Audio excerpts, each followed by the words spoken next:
एक समय प्रभु श्री कृष्ण को याद आई, बोले कलयुग आने वाला है, पाप बढ़ेगा, अत्याचार बढ़ेगा, क्यों ना जीवों के कल्याण के लिए कलयुग को पृथ्वी पे भेज दे, भागवत धर्म का प्रचार होगा तो जीवों का कल्याण होगा।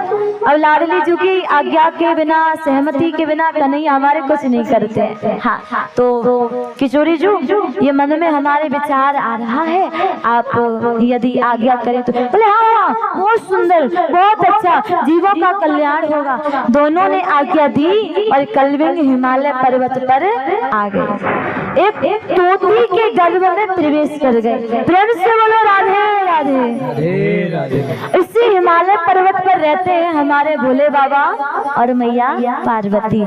यहाँ से ध्यान देना, प्रारंभ हो रही है अमर कथा। कौन सी कथा? जो भी ध्यान से सुनेगा वो अमर हो जाएगा। हाँ, अमर कथा यहाँ से आगे। तो भोले बाबा और मैया पार्वती रहते हैं। एक समय की बात है कि भोले बाबा कहीं बाहर भ्रमण करने गए थे और मैया अकेली थी। मार्ग से नारायण नारायण करते हुए नारद जी निकल के जा रहे और नारद जी ने देखी हो मैया अकेली है, चलो अपना काम कर आए। मैया नारद जी का क्या काम जानते हो? पति पत्नियों में झगड़ा करवाना। हाँ, नारद जी का यही काम है, चलो अपना काम करिए। बोले लक्ष्मी मैया नारायण में तो झगड़ा करवा चुके, आज भोले बाबा मैया पार्वती की बारी। नारायण नारायण करते भैया मैया बोली आओ आओ आओ नारद जी स्वागत है आपका, कैसे पधारे कैलाश, बड़े दिनों में आना हुआ, आजकल तो दिखाई नहीं देते, आना जाना बंद कर दिया है क्या? हाँ मैया, आना जाना बंद कर दिया। क्यों? कहा बताऊं मैया, सुर नर मुनि सबकी यह रीति, स्वार्थ लाग करें सब प्रीति। सबका नियम बन गया है कि स्वार्थ से सब प्रेम कर रहे हैं। पुत्र का पिता से स्वार्थ तभी सेवा होगी, जब तक बहू को तिजोरी की चाबी नहीं मिलेगी तभी तक सास के पैर दबाएगी, फिर तो मन करता है गला दबा के झंझट खत्म करूं। हाँ, तभी तक पैर दबाएगी जब तक चाबी नहीं मिलेगी तभी तक।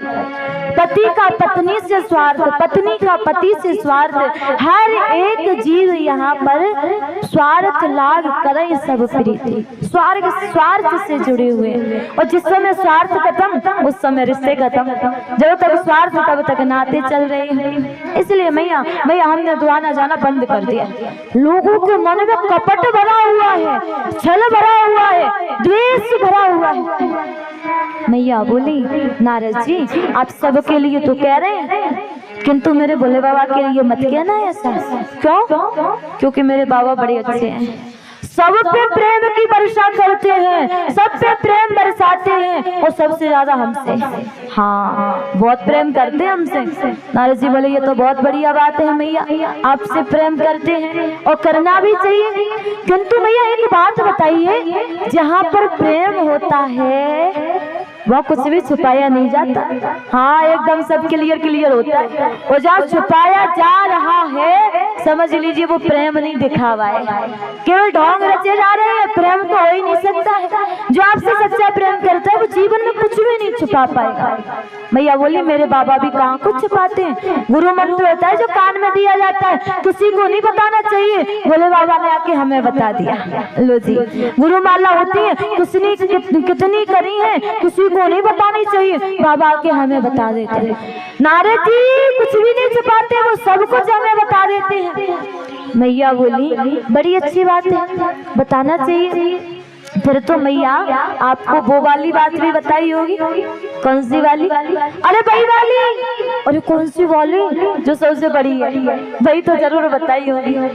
मैया बोली कौन सी? बोली मैया जिस माला को बाबा हमेशा अपने हृदय में धारण करके रखते हैं, उस माला में मुंड किसके है ये तो अवश्य बताया होगा।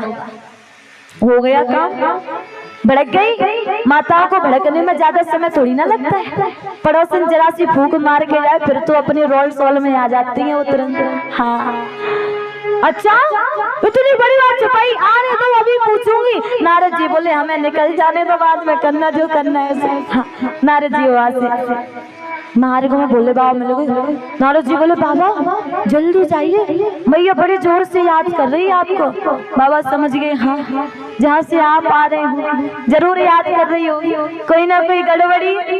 बाबा डरते डरते आए भैया, और जैसे पर्वत पे आके देखा तो क्या देख रहे हैं बाबा, मलिन वस्त्रों में, केसों को बिखेरे हुए, बड़ी क्रोधित अवस्था में, और मैया कोप भवन में बैठी हुई है। जैसे ही कोप भवन में मैया बैठी दिखी, बाबा बोले देवी, मैया बोली दूर, एकदम दूर, बिल्कुल नजदीक, बिल्कुल पास नहीं आना। बहुत कहते हैं प्रेम करते हैं, और आपके बराबर कपटी इंसान हमने देखा ही नहीं। अरे देवी आपके बराबर तो हम किसी से प्रेम करते ही नहीं है, और आप हमें कपटी कह रही हैं। बोले ऊपर ऊपर से करते हैं, हृदय वाला प्रेम तो था ही नहीं, दिखावे वाला प्रेम था। हाँ। क्यों? बोले जहाँ प्रेम होता है वहाँ कुछ भी छुपाया नहीं जाता है। बाबा बोले हमने इतनी हिम्मत कहा कि आपसे कुछ छुपा पाए, छुपाने से पहले सब बता देते, हिम्मत ही नहीं इतनी कि आपसे कुछ छुपा पाए। हाँ एक बात बताएं, चाहे देवता हो चाहे मनुष्य हो, हाँ इनके सामने किसी के नहीं चलती है। हर कोई पत्नी से बहुत डरता है, और एक बात बताएं डरना भी चाहिए। एक और बात बता दे, भलाई भी इसी में। बोलो ना राधे राधे। हाँ डरते रहोगे तो भलाई है आपकी, नहीं तो शाम की रोटी होटल पे ही मिलेगी, घर पे मिलने वाली नहीं है, भारी खानी पड़ेगी। बाबा बोले हमने क्या छुपाया, बोले हमेशा कहते हैं प्रेम करते हैं, प्रेम करते हैं, इतनी बड़ी बात छुपा ली। जो माला पहन के बैठे हो, इस माला में किसके मुंडे हैं आज तक बताई। बाबा को हंसी आ गई। देवी जी इतनी सी बात पर इतना सा क्रोध करना जरूरी था क्या? अरे प्रेम से पूछ लेती। देवी वैसे तो आप जगत जननी जगदम्बा हैं, किंतु अपने भक्तों पर कृपा करने के बाद अपना शरीर छोड़ती हो, दूसरा रूप धारण करती हो, तो हमारा और तुम्हारा परस में प्रेम बना रहे, इसलिए आपके मुंडों को हम माला पिरो करके गले में धारण कर लेते हैं। देवी जी आपके तो मुंडे और किसी के तो नहीं है। मैया बोली अच्छा, अब ये वाली बात भूल गई। बाबा एक बात बताइए। बोले क्या? बोले इतने सारे मुंड वो केवल हमारे, यानी कि हम ही हर बार मरते हैं। आपने कौन सी अमर बूटी खा रखी है जो आपको कुछ होता ही नहीं? हर बार मैं ही मर जाती हूँ। आपने कौन सा अमृत पी रखा है जो आपको कभी कुछ होता ही नहीं है? बाबा बोले हमने कोई अमर बूटी नहीं पी, हमने तो अमर कथा का पान किया है, भागवत का पान किया। मैया बोली हमें भी सुननी है भागवत, हमको भी अमर कथा श्रवण करनी। बाबा बोले नहीं कर सकती।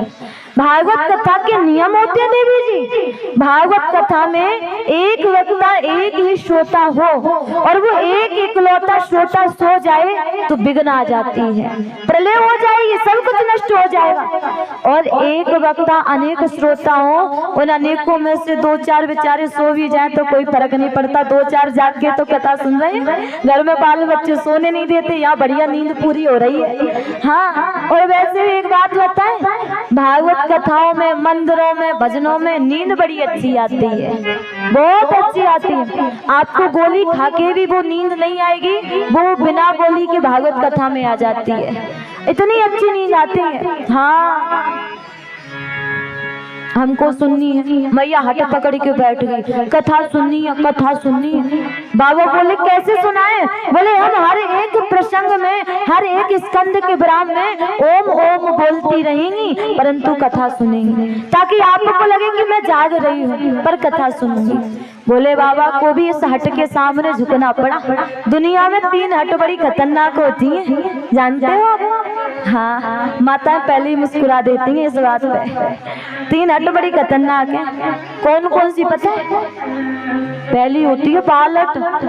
बच्चा ने हट पकड़ ली कि वो वाला खिलौना चाहिए तो चाहिए, पापा की पॉकेट क्या जवाब दे रही उसे मतलब नहीं, चाहिए सो चाहिए। दूसरी होती है राजहट। जब राजा हट पकड़ लेता है कि उस राज्य पे आक्रमण करना है तो करना है, हार हो जीत तो उससे मतलब नहीं, करना है तो करना। और तीसरी होती है, तीसरी बताते जाएंगे 7वें दिन। ना ना 7वें दिन बता देंगे, आज नहीं बताए। आज बता दी तो आगे की सब कुर्सी कल से खाली हो जाएंगी, एक भी नहीं आएगी। यही कहेंगे किशोरी जी जब देखो तब स्त्रियों पे बोलती रहती है, माताओं पे बोलती रहती है, जब देखो तब। हम इसलिए बोलते हैं क्योंकि आप हमको अच्छी लगती हो, जो ज्यादा हमें अच्छा लगता है हम फिर उसी की ओर नजर ले जाते हैं। हाँ, तीसरी होती है, हाँ सुनो जी, जो परसों चढ़ के आए थे ना भाई कॉटन की साड़ी ले आना, करवा चौथ पे वही पहन के चंदा देखूंगी। ओ भैया 3 दिन रह जाएंगे, साड़ी नहीं आएगी, प्यासी बैठी रहेगी पर चंदा नहीं देखेगी। हाँ, वही वाली पहन के देखूंगी, वही वाली चाहिए तो चाहिए, उससे कोई मतलब नहीं है। बड़ी खतरनाक होती है ये हट, इससे तो देवता भी हाथ जोड़ते हैं, बोले आ जाओ कथा सुन लो, बैठ जाओ। भोले बाबा ने कथा सुनाना प्रारंभ किया, उससे पहले पहली बार डमरू बजाया, सभी पशु पक्षी सब भाग गए। दूसरी बार डमरू बजाया, अंडे में से एक तोती ने अंडे को जन्म दिया। तीसरी बार डमरू बजाया, अंडे में से श्री देव जी महाराज प्रकट हुआ। बोलिए सुखदेव जी महाराज